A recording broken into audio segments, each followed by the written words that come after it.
6,10,000তে গাড়ীখন বেচবা লগা হ'ল। এই গাড়ীখন মাত্ৰ 3 বছৰ হৈছিলে। তো গাইজ আপোনালোকক মই আজি কম গাড়ীখন কি কাৰণত বেচবা লগা হ'ল। আমাৰ গাড়ীখন আছিল XUV 300। এই গাড়ীখন আমি বহুত মৰমতে লৈছিলোঁ। 3 বছৰ হ'ল গাড়ীখন। 3 বছৰো সম্পূৰ্ণ হোৱা নাই। আৰু ব্লেক কালাৰ চবৰে ফেভৰেট, কাৰ ফেভৰেট নহয়, বহুত নতুনে হৈ ধুনীয়া হৈ আছে, মানে বেছি চলাই নাই গাড়ীখন, ইমানে ধুনীয়া হৈ আছে কি ক'ম আৰু। হাজবেণ্ডক মই ইমান মানা কৰিলোঁ গাড়ীখন নালাগে বেচবা, নালাগে বেচবা। সেই মানে দুখত মই এতিয়াও মানে দুখ লাগি আছে, ইমানে দুখ লাগি আছে আপোনালোক মই ভাষাই দি বুজাব নোৱাৰোঁ। অন্তৰত পূৰা দুখ লাগি আছে। পূৰা গাড়ীৰ চব চেঞ্জ কৰি লৈছিলোঁ কিনাৰ পিছত, কিবা কিনি লাইট কিবা কিনি লগাই লৈছিলোঁ। আৰু টিভি হেন সেইটো কি কয় স্কিনাৰ, টিভি হেন স্কিনাৰ, সেইবিলাক ইমান পইচা দি লগাই লৈছিলোঁ।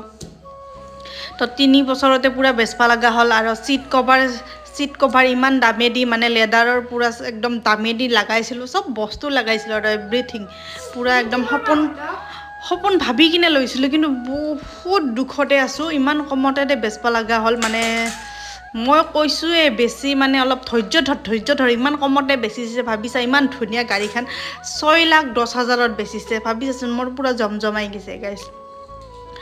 তো শনিবাৰে আহিছিল নিবা, শনিবাৰে লৈ গৈছে, শনিবাৰে নি কিনে আৰু মোৰ হাজবেণ্ডে ৰবিবাৰে এখন বেলেগ গাড়ী লৈ আহিছে। তো মোক লগ ধৰিছিল, কিন্তু মই ইমানেই দুখত আছোঁ, কাৰণ সেইখন গাড়ী আমি গোটেইকেইজনে যাই কিনে ডিলাৰত যাই কিনি লৈ আহিছিলোঁ।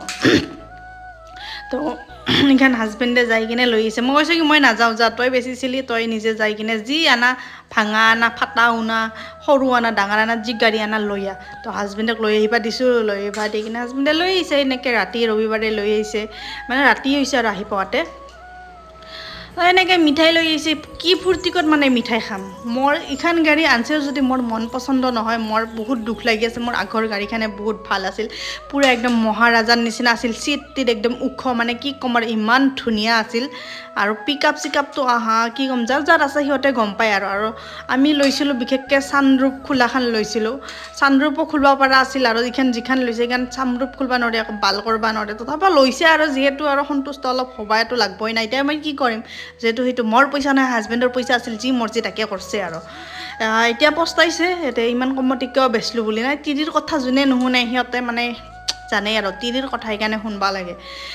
তো এইটো সোমবাৰ না কি আছিল, মঙলবাৰে আমি গ'লোঁ। তাৰপিছত মানে গৰখীয়াই মন্দিৰত সেৱা কৰি আহিলোঁ। আৰু সেৱা কৰিব গৈছোঁ যদি বহুত মন চন দুখত আছিল। সেনেকৈ হাজবেণ্ডক ভিডিঅ' কৰিব দিছিলোঁ, যিহেতু ভিডিঅ' কৰিব নাজানেই হাজবেণ্ডে, মোবাইলটোও ভালকৈ ধৰি দিব নোৱাৰে, সেইকাৰণে ফটো একো নুঠিলে, মানে মন চন ইমান দুখ লাগিছে ভাবিছা। মঙলবাৰে কিছু নহ'লেও মই ফেচবুকত ভিডিঅ' ফটো আপলোড দিলোঁহে, কিন্তু মন চন বহুত দুখ লাগি আছে। সেইকাৰণে